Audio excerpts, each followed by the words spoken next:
Hello and welcome to the Football Manager 2007 tutorial videos.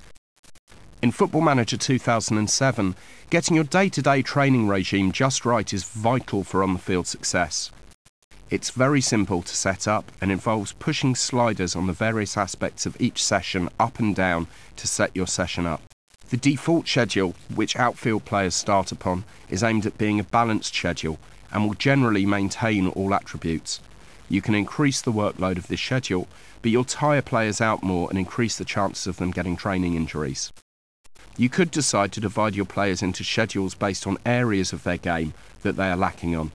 You may decide to have 3 or 4 basic schedules, focusing on improving fitness, ball control, etc. Alternatively, you could create a custom schedule for each player, as no 2 players are alike, and each may require individual training. If the end results you require from training are for fitter, better players, then you'll need to get your coaching set up right. Look at the coach's attributes to determine their proficiency in each of the training areas, and allocate them to routines that suit their skills.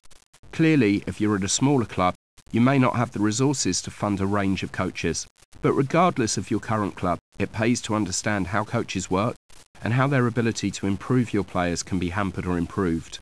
The ideal setup is to have 5-star ratings in each training category. A very good coach assigned to just the one category will give you 5 stars if his coaching rating is high in that particular area. The more categories that he's assigned to, the lower his coaching rating will be for each category.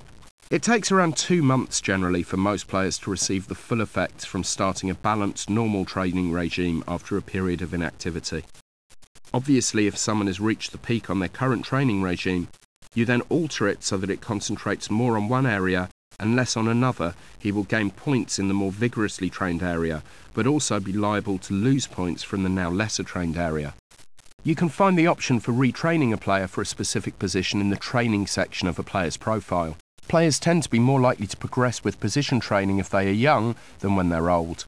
Exceptions to this do exist, however these are quite rare. When retraining a player, if successful, you'll find he moves through a series of stages towards being accomplished in this position. A player can never be trained into being a natural in a position. It's something you're either born to be or not. The various stages of development for a position include ineffectual, awkward, unconvincing, competent, and then accomplished.